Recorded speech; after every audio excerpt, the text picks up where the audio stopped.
Nandita Mohan and welcome to Medical Dialogues Journal Club today, your daily dose of health and medical news. Here are the top reports for you today.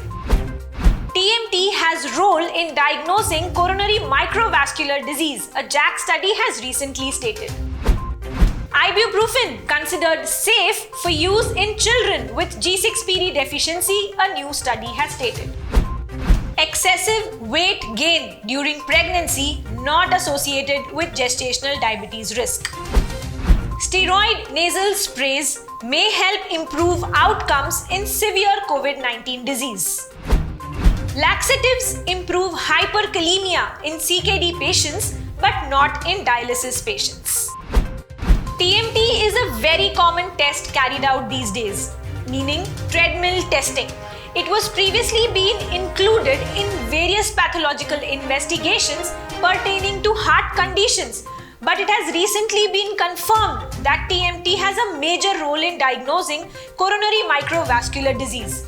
Now, coronary microvascular disease refers to a subtype of non-obstructive coronary artery disease that affects the structure and function of the coronary microcirculation. The diagnosis requires direct interrogation, be it an invasive or non-invasive procedure. Very little is known about the relative utility of ETT in the evaluation of patients, and current approaches for the evaluation are based on expert consensus. A recent study published in the JACC Cardiovascular Imaging Journal found out that ETT has limited sensitivity to detect coronary microvascular disease. However, a positive ETT with ischemic changes should raise suspicion for the presence of coronary microvascular disease. The authors studied patients who underwent ETT. The sensitivity and specificity were 34.7 and 64.9 respectively. It was concluded that high specificity of a positive ETT caused by ischemic ECG change is an important new finding. Ibuprofen is one of the most commonly prescribed medication used for pain relief in pediatric patients. It is included on websites and frequently referenced lists as medium risk for inducing hemolysis in children with G6PD deficiency. A recent study released that ibuprofen very rarely causes hemolytic anemia in children with G6PD deficiency. For many medications thought to increase the risk of hemolysis, there actually is very little evidence to support an association. Hence, the authors stressed upon the fact that ibuprofen is a key alternative to opioid pain medicines. They also informed that it is important to know that it can be safely used in children with G6PD. Reports suggest that exposure to ibuprofen among children were exceedingly rare, occurring in about 1 in 100 million children.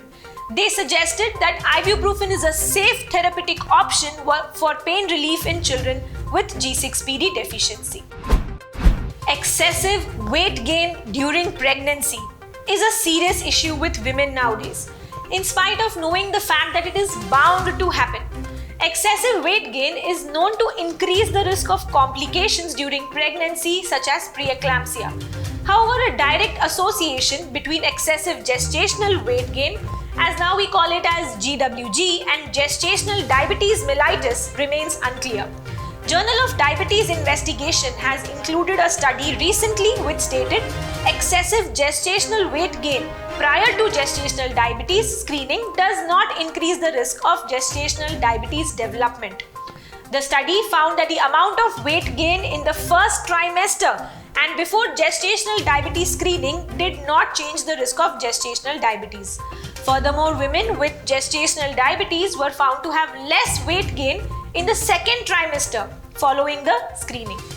Hence, the researchers concluded that the results indicated that excessive gestational weight gain prior to gestational diabetes screening is not associated with an increased risk of developing gestational diabetes later on. COVID-19 has impacted the whole world. With newly developing post-COVID complications, the symptomatic treatments are changing as well.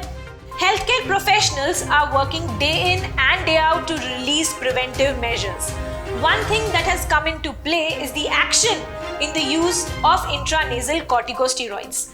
These medicines are sprayed or inhaled into the nose to help relieve the stuffy nose, irritation, allergies, and other nasal problems. A recent Cleveland Clinic study found that patients who are regularly using nasal sprays are less likely to develop severe COVID-19 related disease. The study was published in Journal of Allergy and Clinical Immunology. It approximately included 72,000 COVID-19 positive individuals aged 18 years and older. Of that cohort, nearly 17.5% were hospitalized, 4.1 admitted to ICU, and 2.6 died during hospitalization.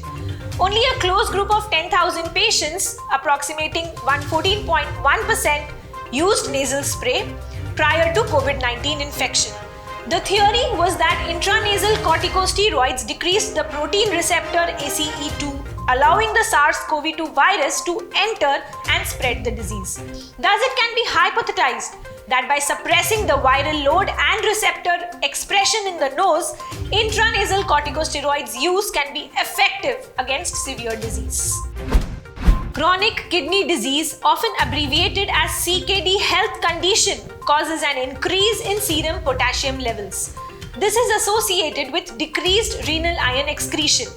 For such instances, laxatives are used as medications to reduce the progression of CKD and hyperkalemia. This has been confirmed in a study recently published in the Journal of American Society of Nephrology. The findings support the therapeutic potential of laxatives for hyperkalemia management in advanced CKD. The study encompassed 36,000 veterans with greater than or equal to 1 plasma potassium measurement during the past 1 year. It was found that the time-varying laxative use was significantly associated with lower risk of hyperkalemia. The authors concluded that the findings did support an accepted role of constipation in potassium disarrays and also support the therapeutic potential of laxatives in hyperkalemia. That's all for today from our side. Take care. Never miss a medical update from Medical Dialogues. Like, subscribe, and press the bell icon.